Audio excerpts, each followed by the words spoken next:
Aye, we give you the facts. It's not what you think. Popeye Newsling, Young King, 1 yard, bless. Good morning, Popeye. Grandma watch Popeyes every morning and every night. Greetings, viewers and subscribers. Exactly 1 year ago, Saturday morning, March 19, 2022, at minutes after 7 o'clock, I called that lady on your screen. That's my mother. Her name is Cecile Kent, but she was affectionately known as Mama Cess or Cess to many. She told me that she wasn't feeling well and she was wheezing. At the time, I was living about 40 minutes drive from where she's living. She told me that she was putting on some clothes to go to the Noel Holmes Hospital in Lucy. I waited about 10 minutes and then I called her back. Now, I have never ever recorded our conversations before, but something told me to record this conversation. So I called her. I put the phone on speaker and used another phone to record the conversation. Here is that conversation. Hey, Mama. Eh? Oh, go on. You ready? You start out? Time to get ready. Eh? Me just get ready. Me can't go fast, so I have to take my time. So you call nobody to carry you? No, man, but so let me ready. So how you feel now? It's just that me short a breath. Not like last night when I wheeze. And me short a breath. But they know what to say, and then they know when I'm on, you know. It's worse. Alright, sort out yourself. I'll come cross over there. Sort out yourself. This if you can't get one of them boys to carry you. Yeah, man, we get one soon. Alright. I won't make a worry, Tommy. Let's worry about it. Alright, cool. Yeah. And that was the last time Mama and I spoke. My mother, she was allowed to die by an uncaring staff at the Noel Holmes Hospital. An uncaring staff who put my mother in a wheelchair and pushed her to the registration desk for her to register instead of putting her on oxygen. There is something in life, you know. There is something in life called karma. Do not play with karma. Now, I have waited a year to talk about this and I'm not gonna hold it anymore. Some people are gonna vex, but that are for them business. I have been vexed for a year now. The doctor and nurses on duty at the Noel Holmes Hospital on Saturday morning, March 19, they allowed my mother to die that morning. Like I said, do not play with karma because the very next week, something happened. And this is not me rejoicing about anything. This is me stating a fact. The very next week, I sat here where I'm sitting now and I read a story about one of the main persons who could have saved my mother that morning. One of the main persons who I blame for allowing my mother to die the very next week. That person. Anyway, you know what? That recording that I played with me and my mother. Whenever I want to hear my mother's voice, I play it. Continue to sleep in peace, Mama. Thank you for teaching me never to give up. Thank you for teaching me to work hard in a life for what I want. Thank you for being there for me when a lot of people forsake me. Mama, love you loads. Enough respect. Now, why may I tell you? Do remember that Different Strokes will be held this Saturday, March 25 at the Waves Beach in Negril. Different Strokes is a retro party where you get the best of the 70s, 80s and 90s. Pre-sold tickets are now on sale in Savannah Lamar at Carla's Nail Salon, Candid Expression and D&L Phone Shop, in Lucy at UG's Cellular, in Negril at World of Sports, and in Montego Bay at the photo shop. You can also get your tickets online at differentstrokesjamaica.com. On the wheels of steel will be the mixmaster Marvin, the captain Collins, and DJ Gemini. Different Strokes is a mixed drink inclusive event. Different Strokes is about non-stop music, pure fun, and a great atmosphere. Different Strokes is fully endorsed by Papaya Newslinks. Don't miss it.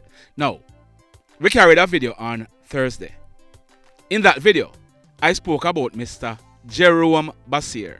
He was the businessman who was killed in the tollgate area of Clarendon on Tuesday morning, March 14. I have now gotten a photograph of Mr. Basir. There he is on your screen. In the video I posted on Thursday, I dropped some exclusive contents in that video as to what could have possibly been the motive as to why Mr. Basir was killed. I have also updated the thumbnail for that video.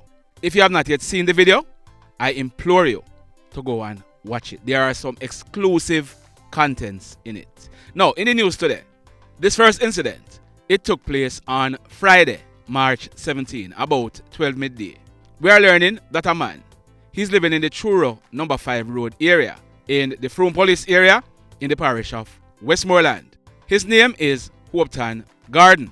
He is 53 years old and he's said to be a cane cutter. It is also said that Hopeton, he's of an unsound mind. For over a year now, it is said that Hopeton, he has been harassing a lady known as Miss June. Miss June, she lives in the same Truro number 5 road community with her 16-year-old daughter. It is said that Miss June, she has made a lot of reports to the police against this man. That did not stop him, because the allegations are that on Friday, Hopeton, he set Miss June's 5-apartment boardhouse on fire. The house and all its contents, which is valued at almost 3 million Jamaican dollars, were completely destroyed by fire before fire personnel from the Savannah Lamar Fire Department responded.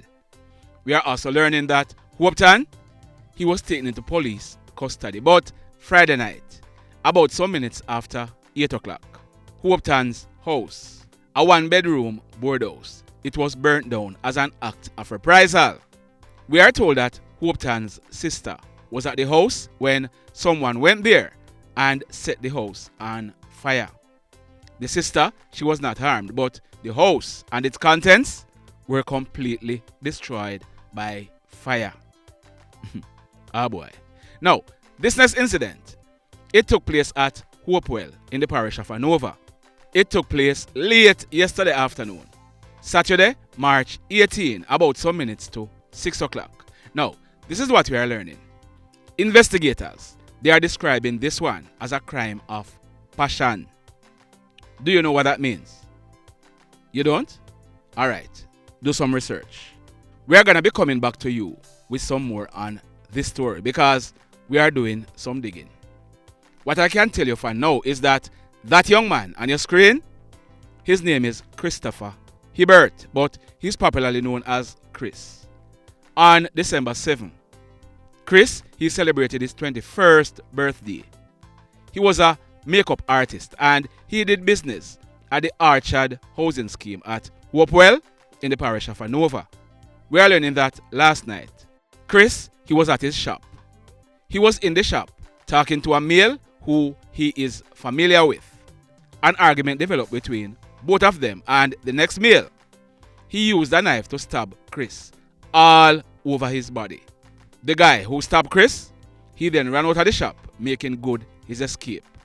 We are told that Chris, he was then seen running out of the shop and bleeding profusely.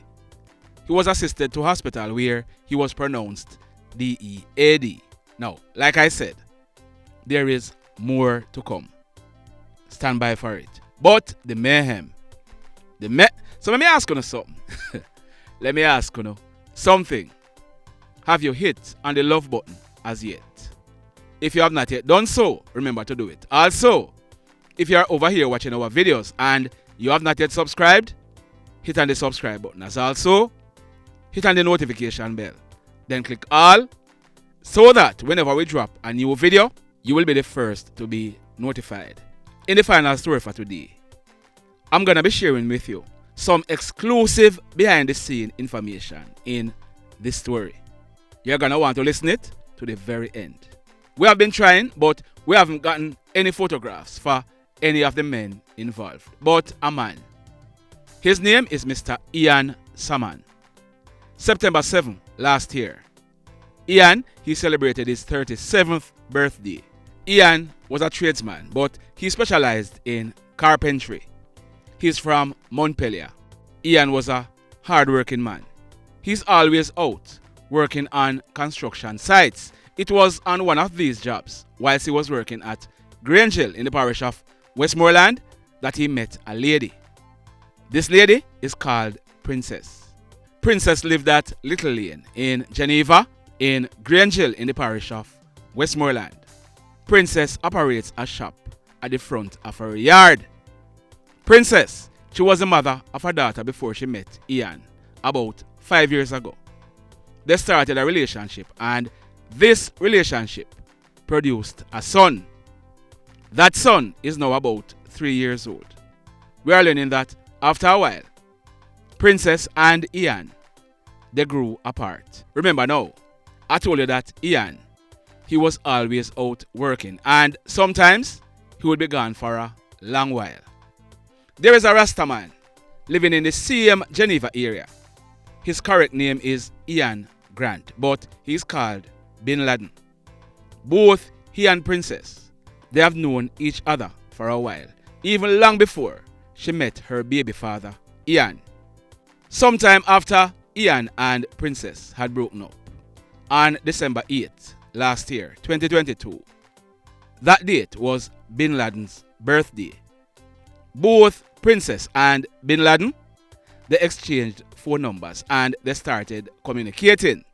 That communication led to both of them being involved in an intimate relationship. We are told that Ian, he loved and cared for his 3-year-old son, and not because he and the mother were no longer involved.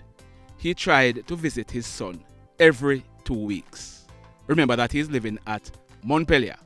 We are told that Ian, he has friends in the Geneva area, and if when he visited his son, it got late, he would stay at one of the friends' home overnight. Friday, March 17, Princess, she told Ian that their son was sick and she would be taking him to the doctor. Ian went to Grange to look for his son. By the time he reached, his son and Princess, they were back from the doctor. We are told that Ian, he spent some time with his son until he fell asleep. So Ian, he decided that he was not going to go back home Friday night. He was going to stay with a friend because he wanted to ensure that his son was okay before he left. Ian and some other guys from the area, they were in Princess' shop. They were talking, drinking, and having a good time. About some minutes after 8 o'clock, Friday night, Bin Laden, the man who is now in a relationship with Princess, he rode up on a bicycle. Apparently, he realized that Ian, the ex-man and baby father, he was in the shop. He didn't go into the shop. He stayed outside and called Princess in a rough tone of voice. Princess went out and was speaking to him. We are told that he was speaking to Princess in an angry tone of voice. She tried to calm him down, telling him not to worry because she and Ian not in a nothing. Bin Laden, he rode away on his bicycle. At minutes after 12 o'clock the same night, the shop was still open. Ian and friends, they were still in the shop. Princess was making some money because the men in the shop, they were spending money. Bin Laden, he again rode up on his bicycle and he called Princess out of the shop. This time, he was even more angry. He started to threaten Princess, telling her that if she try style him, a go F her up. And that F does not mean feel. Yeah man, him tell her that if she tries style him a go F her up. Hear this now. Last week, Bin Laden, he had given Princess $4,000. Remember now, they were involved. So that money is what most ladies would call P pension. You know what P pension mean? Well, Bin Laden, he told Princess if you go back for the $4,000, come give him. Princess, she went into the shop, took out the $4,000 and carried it to Bin Laden. Bin Laden, he was still out there arguing with Princess. The men in the shop, to include Ian, they realized what was happening, so they intervened, telling Bin Laden to leave the lady alone and stop acting like an idiot. Bin Laden, he jumped on his bicycle and rode away, but not before threatening Princess again. A few moments later, Princess locked up the shop and everyone, to include Ian, left. Ian, he went and stayed with a friend in the community. Early yesterday morning, Saturday, Ian, he was back at Princess' house to see if his son was okay. He was there in the yard playing with his son. Princess, she was preparing to go on the road to go and buy back some stock for her shop. We are told that Bin Laden, he rode up on his purple bicycle. He didn't say anything to Princess, but he called to Ethan, the 3-year-old son, asking him if he's okay. Ethan answered telling him, yes, I am okay. We are told that Bin Laden, he jumped off his bicycle, ran into the house with a knife in his hand and pushed the knife into the right side of Ian's abdomen. Bin Laden, he then came back out of the house with the knife in his hand and told Princess, you try style me, are you next me I go kill. Bin Laden, he then jumped on his bicycle and rode away. Princess, she then rushed into the house and there was Ian, holding onto his right side, which was bleeding. He told Princess that Bin Laden came into the house and stabbed him. Ian Salmon, he subsequently died as a result of that stab. So Ian Grant, also known as Bin Laden, that Rastaman, he's now wanted by the police for murder. The mayhem continues. Blessed love, everybody. Tell a friend for tell a friend for tell a friend about Popeye Newslink and PNL Blog TV. Like, subscribe and share. Quicksilver sing, if we just unite, what a country this will be. If we just unite, Jamaica live in unity. If we just unite, what a country this will be. If we just unite, Jamaica live in unity. Hey, crime it a mash up Jamaica. Criminals them a mash up Jamaica. Jamaicans mash up Jamaica. Oh Jamaica, me sweet Jamaica. Crime it a mash up Jamaica. Criminals them a mash up Jamaica. Jamaicans mash up Jamaica. Oh Jamaica, me sweet Jamaica. I coulda sunshine or rain. Jamaica, no problem, no pain. Rude boy them no out can't tame, but me want me country back. Give me country back. To the street and the lane. Everybody them start complain. Bloodshed, what a shame, what a shame. But me want me country back. Give me country back. Crime it a mash up Jamaica. Criminals them a mash up Jamaica. Jamaicans mash up Jamaica. Oh Jamaica, me sweet Jamaica. Crime it a mash up Jamaica. Criminals them a mash up Jamaica. Jamaicans mash up Jamaica. Oh Jamaica, me sweet Jamaica. Jamaica, Jamaica, the land of the sun. Jamaica become now the land of the gun. East and north